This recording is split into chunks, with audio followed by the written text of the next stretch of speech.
If you're a Walking Dead fan, then The Walking Dead Destinies might just be the game for you. There are going to be spoilers and leaks ahead, so watch at your own discretion. January 23rd, 2023, GameRant published this on their main page to alert fans that there will be a new Walking Dead game. This led to much speculation over what the game's going to be, as well as how it will play out story-wise. Luckily enough for fans, on August 17th, IGN revealed a trailer that will show what the game will be and how it is supposed to play out for fans. In the trailer, we see iconic places such as the prison, the Green family farm, as well as the hospital that Rick Grimes woke up himself after waking up from a coma. The game itself is said to allow players to rewrite how the AMC TV show went down, which includes changing the destinies of each character. This includes things such as Rick killing Shane, as well as Shane killing Rick. This puts an all new spin on how the TV show could have went down and allows players to kind of rewrite their own plot.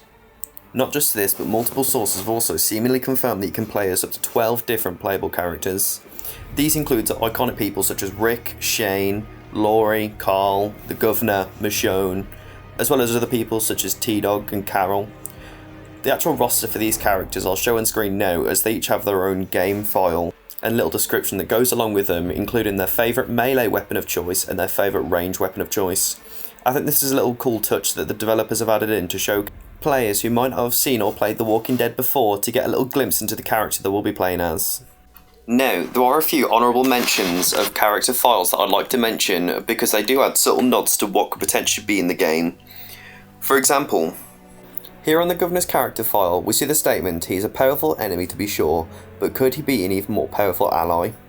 If this means what I think it means, then the game has potential to actually allow players to allow Woodbury and the prison to become close allies, which would mean that the prison war would never happen, and potentially a lot of characters who died during it could live.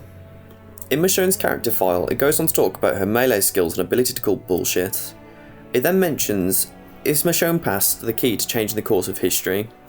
Now, personally, this line doesn't make much sense to me, as far as I'm concerned, Michonne was just a lawyer in her past, and I'm not completely certain over how it would affect the game itself.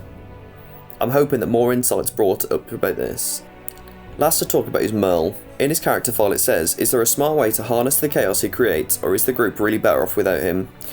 Now, I'd like to personally see the concepts that go out about Merle, mainly because if T-Dog didn't drop the key for Merle's handcuffs and he did come back to the camp, in the TV show it does say that Merle and Daryl would have robbed the camp and stole all their supplies. Now, personally, judging by the chemistry Daryl built with the camp, I don't think he would have done this, and it was just say so to get Merle to stay loyal to him.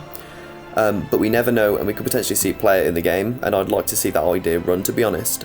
Certain gaming companies have leaked information about the upcoming game. Most noticeable so far is the website GamePressures.com. They stated the game will emphasise economic layer, where players will need to manage resources, collect raw materials, and expand their own camp. The website also states that fans will be able to visit Woodbury.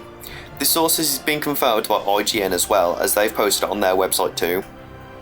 This would mean that the game would follow a State of Decay style looting system where camp management is a priority. I feel like this would also add to the story of the game because it focuses on the looting aspect rather than the fighting. As players, we can only hope that there's a healthy balance between the fighting and the looting, because that's what we really want in the game. One thing I haven't spoken about yet is what seasons the game will actually follow. At the moment, it's just been told that seasons 1 to 4 will be playable in the game, so that's when Rick wakes up from a coma to when the Governor blows up the prison in season 3. I really hope they do add extra seasons on at the end, as mainly as an update rather than a DLC, because the game already comes in at a whopping £39.99 or a $49.99 for you Americans out there.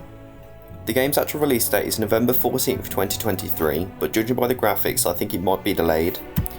Personally, I think at the minute it looks really underdeveloped, and I'm hoping it's going to be a GTA 6 style mishap where they just want to get the actual footage out to the fans and get them hyped up for the game. Not just this, if the game isn't developed properly, I feel like it's going to maintain the PS2 graphics it shows in the trailers, and it's going to have a Friday 13th-esque mishap on its hands. Now, I don't know about you guys, but the second I get the chance to make my own decisions, I'm going to kill Andrew off straight away, just so we don't have to sit through that awkward scene again. You know what, I'm going to kill Beth too, so she doesn't have to sing in the prison note for no reason at all. Of all the money air I had. It is time for a trailer breakdown for you guys, just so you can see how much information has been crammed into such a short period of time.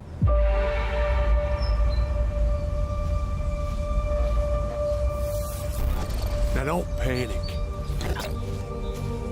Now, to be honest, this clip itself gives fans an insight into what exactly the game's going to provide. No one is going anywhere.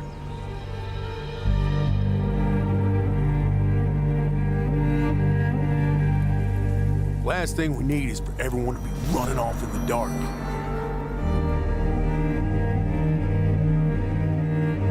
I'm keeping this group together. Alive. Now, I don't know about you guys, but a free roam Atlantis seems really cool to me. It's not really explored much in the TV show.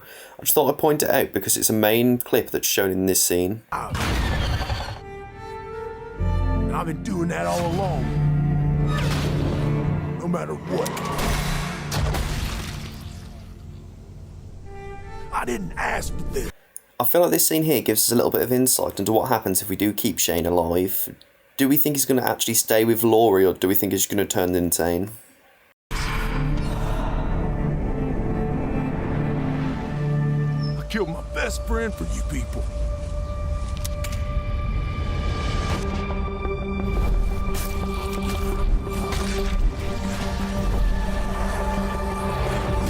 Well, go on. There's the door. This clip of Shane here also seemingly seems to show him wearing Rick's iconic murder jacket from season 4. It kind of makes you think what would happen if Rick and Shane stayed alive, or whether or not Shane just becomes what Rick is now. Let's see how far you get.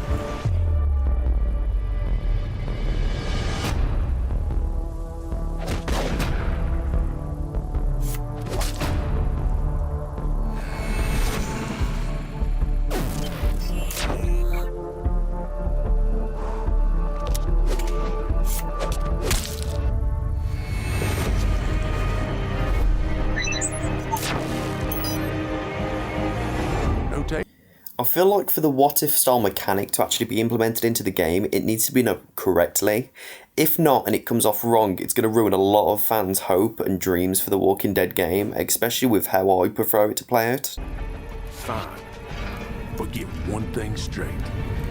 If you're staying, this isn't a democracy anymore.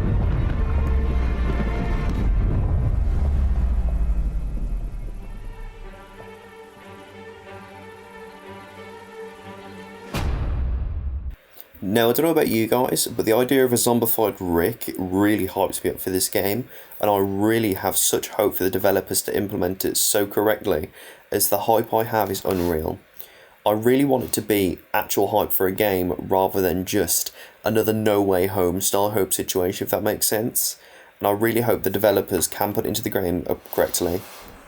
So that's it for this video, guys. I am going to keep you all updated on the progress of The Walking Dead Destinies, as well as I will release some gameplay footage once it is released to public.